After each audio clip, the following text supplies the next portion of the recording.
Welcome to this Gran Turismo 7 video. Today, let's take a closer look at the Chevrolet Corvette C5. It's a car that's definitely not new to the game. It's been there for a long time, but it's a car that since then, the new update. 1.65, also called the Spec 3 update, benefits from a new engine swap, and with this engine swap, it would apparently be one of the fastest new cars in the game. Maybe even the fastest. So today, we're going to test that out, and it'll also be a chance to try this car that I've never featured in a video before. It's completely stock right now, and even so, it's a pretty good car. With 390 horsepower from a 5.7-liter 8. This American car remains rear-wheel drive. It's a fairly light car at just 1,400 kg here, which is impressive given its large engine. And as a result, the performance is pretty good. It accelerates from 0 to 100 in 4.8 seconds and reaches about 275 km/h. So, clearly for a car from the early 2000s, since this Z06 Quan A version here was produced. I think it was between 2000 and 2002, so it really had a short run. And above all, it's starting to get a bit old now. Well, it was really a very high-performance car for its time, and honestly, even in 2025, it's still faster and more powerful than a lot of cars that have come out in recent months. Personally, I think the Corvette C5 is one of the best Corvette generations. Of the modern Corvettes, only the C6 stands out to me. After that, things went downhill. You'll be able to buy this car at the new dealership for 65,000 credits. Given the specs, the car isn't expensive since it's cool. It might not be the best in terms of handling, but it does pretty well. It's a Corvette. You know, it slides a little, it's kind of fun to drive, but it's pretty manageable. It's a car that's compatible with the wide body kit, but we're not going to install it today, because the goal is to make the fastest car possible after the swap. The wide body kit typically lowers top speed instead of increasing it. That's just how it works. Unlike the classic customizations we're installing here, you can't remove the wide body kit unless you pay again to take it off. Or, of course, buy a new copy of the vehicle. So, we're not going to do it here, just to save a little bit. However, what we will do, just to boost the handling a bit before we go, test it with the swap. We're going to put a spoiler and a kit on it. Take Gran Turismo style, which can be removed entirely at no cost, and which will allow us to keep the right gear ratio for this car. So, guys, already without the swap, the car looks monstrous.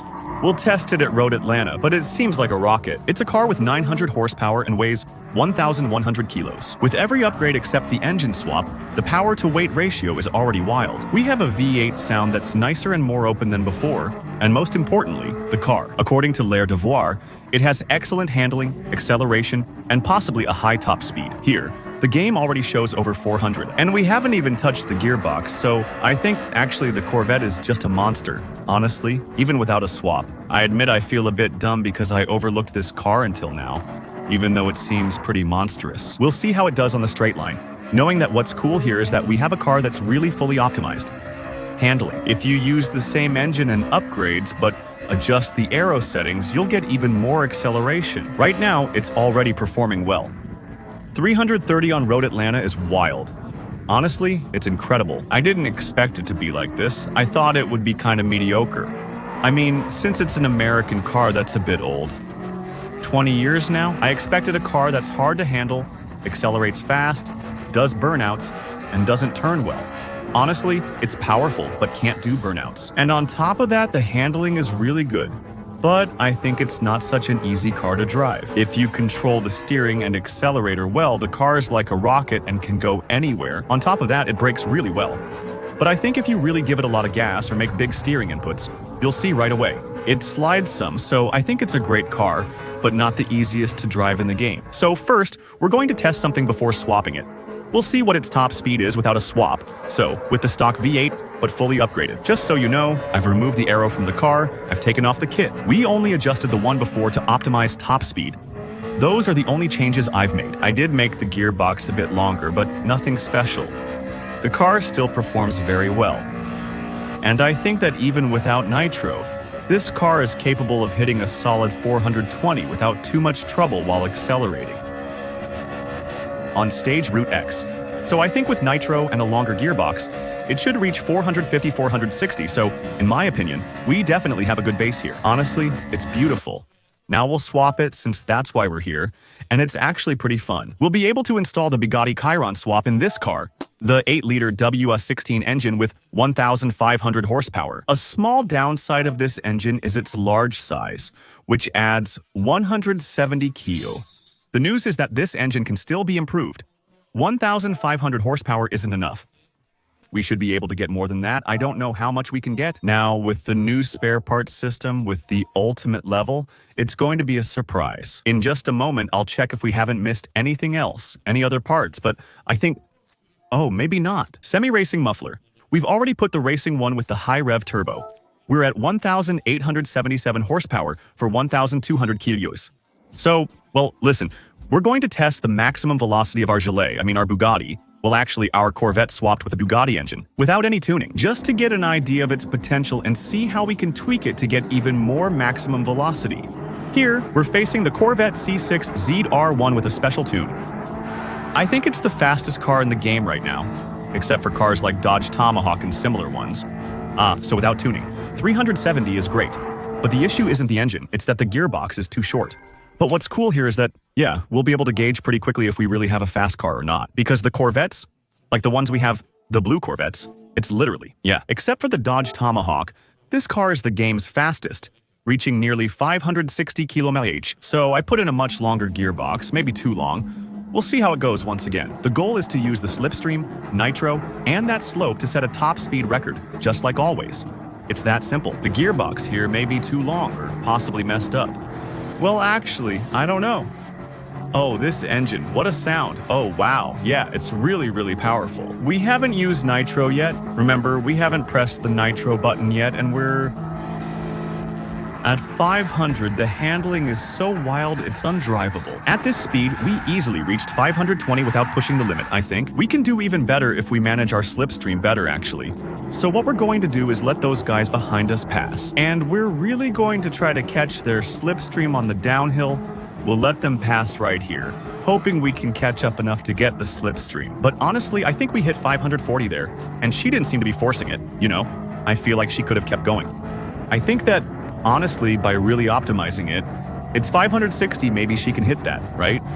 Honestly, it wouldn't surprise me. I think it's even more likely. With a solid setup there, I did a somewhat sketchy setup for the maximum velocity, which I messed up. So, clearly, even if it works for some things, I think there's a way to do better.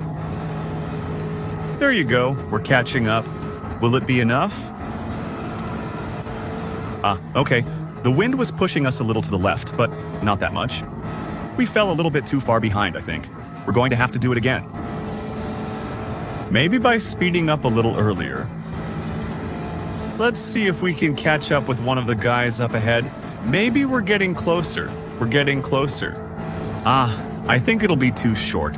The turn will come up first. Okay, well, let's do the same thing again, but this time, we'll accelerate a little earlier. Here, we're pumping the spinnaker again and immediately catch it as it starts to rise, right?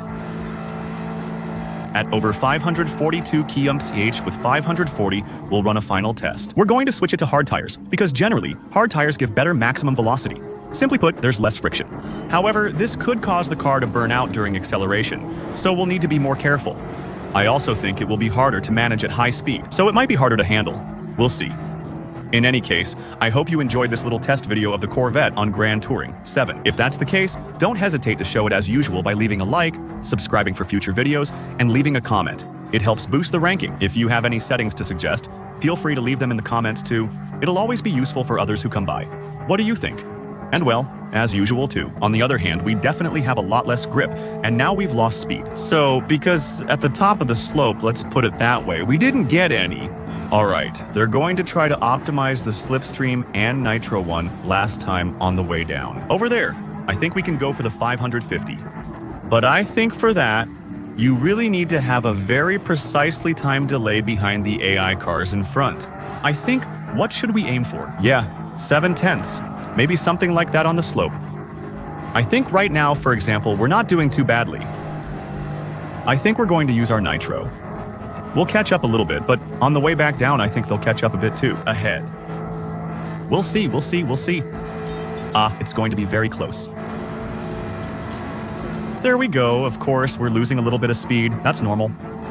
Ah, we're doing pretty well thanks to them. Maybe we'll beat our record.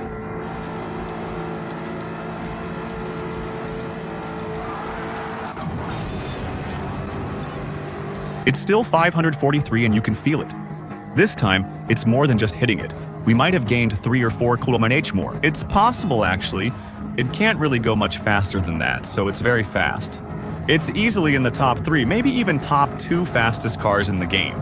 Roughly tied with the C6, I haven't tested the C6 since the LOP update. With major physics changes, it's probably less manual or slower than before. So it's close, right? Yeah. The Corvette C5 was already a monster, but swapping in a big engine turned it into a true rocket. So there you go. I hope you enjoyed this little video. I'll see you tomorrow for a new one. Bye.